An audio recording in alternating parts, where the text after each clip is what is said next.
اللهم صل على سيدنا.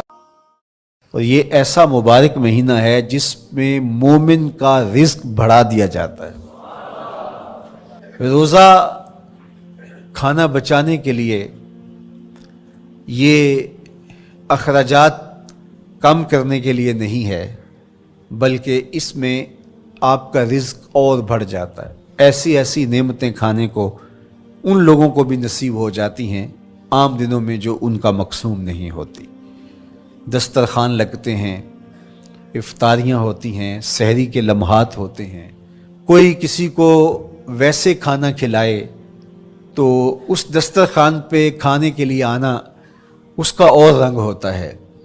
لیکن افطار کا دسترخوان جب بچھتا ہے اور لوگ جب اس کے اوپر آتے ہیں، امیر بھی آتے ہیں، غریب بھی آتے ہیں، تو اللہ کی دی ہوئی نعمتیں جو دسترخوان پہ پڑی ہوتی ہیں ان کو اٹھاتے ہیں، کام و دہن کی تسکین کا سامان کرتے ہیں.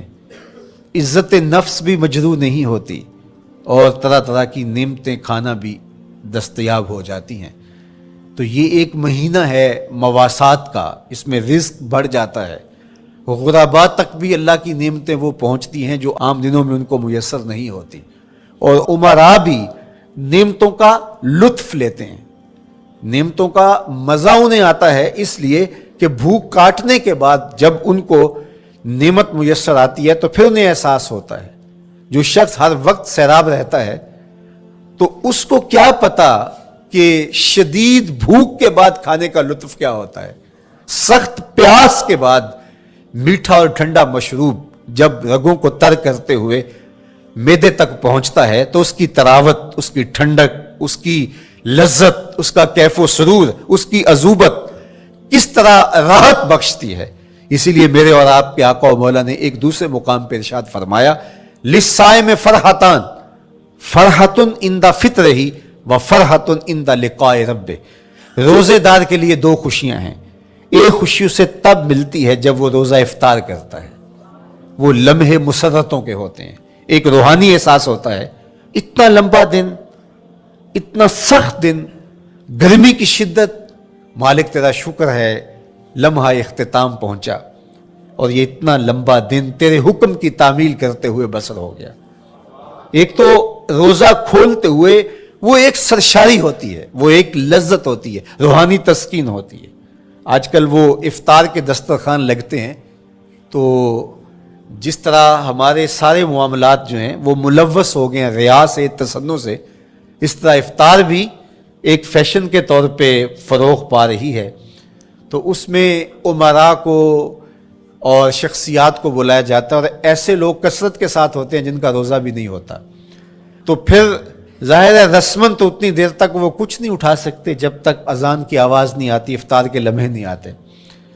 تو اس وقت جو روزہ دار ہوتا ہے جب وہ مشروب لے رہا ہوتا ہے، جب وہ کوئی لقمہ اتار رہا ہوتا ہے، تو اس کی جو فرحت ہوتی ہے، اور جس نے روزہ نہیں رکھا اور وہ بھی افطار کے دسترخوان پہ بیٹھا ہے، تو کیا اس کو کوئی روحانی حظ، کوئی سرور، افطار کے لمحوں کا کوئی لطف مل سکتا ہے؟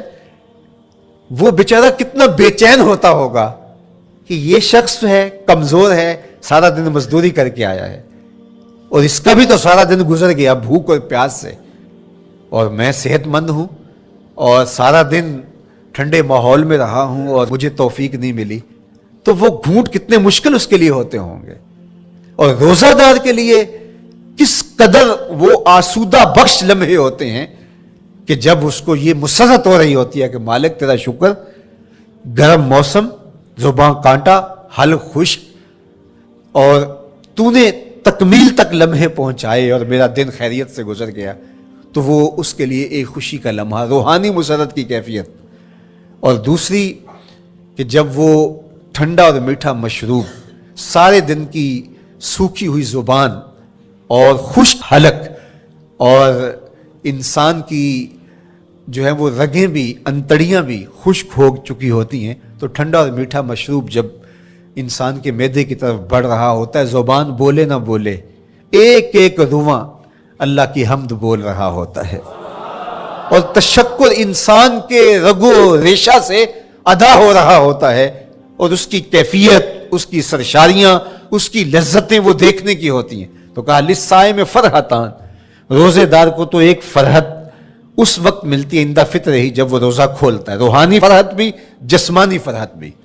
وفرحۃ عند لقاء رب، اور دوسری فرحت اور دوسری خوشی اسے تب ملے گی جب اس روزے کے صلے میں اللہ تعالیٰ اپنے رخ انور سے پردہ اٹھا دے گا اور روزہ دار کو اپنے دیدار کی دولت عطا کرے گا. تو وہ پھر منظر دیکھنے والا ہوگا، روزہ دار کی آنکھیں ٹھنڈی ہو جائیں گی.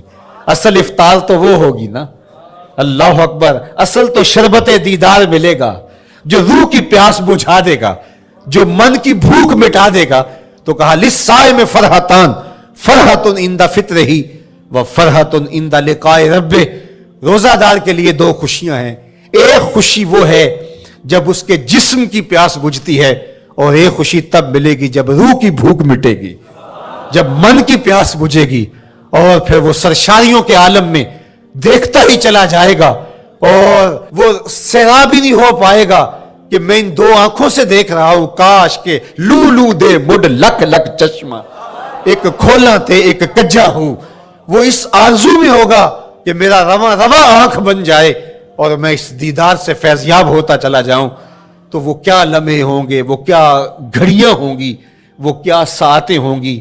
کوئی لفظ نہیں ہے جن لفظوں میں ان حقیقتوں کو بیان کیا جا سکے، اس لیے کہ وہ منظر ہی وراء الورا ہوگا. تو روزہ دار کو فرحت ملتی ہے جب وہ روزہ کھولتا ہے. تو فرمایا وَشَهْرٌ يُزَادُ فِيهِ رِزْقُ الْمُؤْمِنِ، اس میں مومن کا رزق بڑھا دیا جاتا ہے. وَمَنْ فَطَّرَ فِيهِ صَائِمًا كَانَ مَغْفِرَةً لِذُنُوبِهِ، جس نے روزہ دار کا روزہ افطار کروایا. اللہ کے محبوب فرماتے ہیں کہ ایک تو خود روزہ رکھا، اور دوسری سعادت یہ ہے کہ ماہ صیام میں روزہ دار کا روزہ افطار کروایا. آپ شریعت بیضاء کو بنظر عمیق مطالعہ کر کے دیکھیں. ماہ صیام میں بہت زیادہ اس بات پہ زور دیا گیا ہے کہ روزہ افطار کرواؤ. اپنے گھر میں بیٹھ کر کے روزہ افطار کر لینا یہ بھی سعادت مندی ہے، روزہ نصیب ہو جائے. لیکن اس بات پہ بہت زور دیا گیا ہے ماہ صیام میں کہ ایک ماحول پیدا ہو، لوگوں کو افطار کروائیں تاکہ تمام لوگوں تک اللہ تعالیٰ کی نعمتیں پہنچیں اور لوگوں تک جو ہے وہ رمضان المبارک کی برکتیں پہنچیں. تو ارشاد فرمایا وَمَنْ فَطَّرَ فِيهِ صَائِمًا، جس نے روزے دار کا روزہ افطار کروایا، کانا مغفرۃ لذنوبہ، تو وہ افطار کروانے والوں کے گناہوں کی بخشش کا ذریعہ بن جائے گا. یہ افطاری گناہوں کی مغفرت کا سبب بن جائے گی. وَعِتْقَ رَقْبَتِهِ مِنَ النَّارِ، اور آتش دوزخ سے گردن کی آزادی کا مجدہ جاں فضا بن جائے گا یہ امر کہ اس نے کسی کا روزہ افطار کروایا. وَقَانَ لَهُ مِثْلُ أَجْرِهِ مِنْ غَيْرِ أَنْ يَنْقُصَ مِنْ أَجْرِهِ شَيْءٌ، اور روزہ افطار کروانے والے کو روزہ رکھنے والے جتنا اجر ہی دیا جائے گا، لیکن روزہ رکھنے والے کے اجر میں بھی کوئی کمی نہیں واقع ہوگی. جتنا اس نے سارے دن کی بھوک اور پیاس کاٹ کر کے تکلیف اٹھا کر کے روزہ رکھا، جس نے شام کو اس کو افطار کر دیا اتنا ہی ثواب اس کو عطا کر دیا جائے گا، اس کا اجر کم کیے بغیر. اللہ اکبر، یہ امت کے لیے اللہ نے کیا پیکج دیا ہے، کیا کرم نوازیاں ہیں اس امت کے لیے. آقا کریم نے ارشاد فرمایا ایک شخص صبح سے لے کے ظہر تک مزدوری کرتا ہے، اس کو ایک قیراط دیا جاتا ہے، اور ایک شخص ظہر سے لے کر عصر تک مزدوری کرتا ہے، اس کو بھی ایک قیراط دیا جاتا ہے، اور ایک عصر سے لے کر مغرب تک مزدوری کرتا ہے، اس کو 2 قیراط دیے جاتے ہیں. فرمایا پہلی مثال یہود کی ہے، دوسری مثال نصارہ کی ہے، اور تیسری مثال میری امت کی ہے. یہودیوں نے اور عیسائیوں نے اس پہ اعتراض کیا کہ ہمارا اجر کیوں تھوڑا ہے، تو میرے اور آپ کے آقا و مولا نے فرمایا تمہارا تھوڑا نہیں، ہمارا زیادہ ہے. آج کل اگر 1000 روپیہ مزدوری چلتی ہو مزدور کی، تو کوئی شخص صبح سے شام تک ایک شخص سے مزدوری کروائے اور 1000 روپیہ دے دے، اور دوپہر کو اڈے سے جا کے ایک مزدور اور لے آئے اور شام کو اس کو بھی 1000 روپیہ دے آئے، اور ایک شخص کو عصر کے وقت لائے اس کو 2000 روپیہ دے دے، تو 1000 والا کہے کہ میرے سے زیادتی ہوئی ہے، تو اس سے زیادتی تو نہیں ہوئی، اسے تو پوری مزدوری دی گئی ہے، اب اس پہ مہربانی ہوئی ہے، اس پہ رحمت ہوئی ہے۔ تو کہا یہود اور نصارہ کی یہ مثال ہے، ایک صبح سے ظہر تک مزدوری کرے اس کو 1 قیراط، ایک ظہر سے عصر تک مزدوری کرے اس کو بھی 1 قیراط، اور تیسرا بہت تھوڑا وقت عصر سے مغرب تک مزدوری کرے اس کو 2 قیراط۔ کہا یہ امت محمدیہ اللہ صاحب الصلوات کو دیا گیا نور ہے۔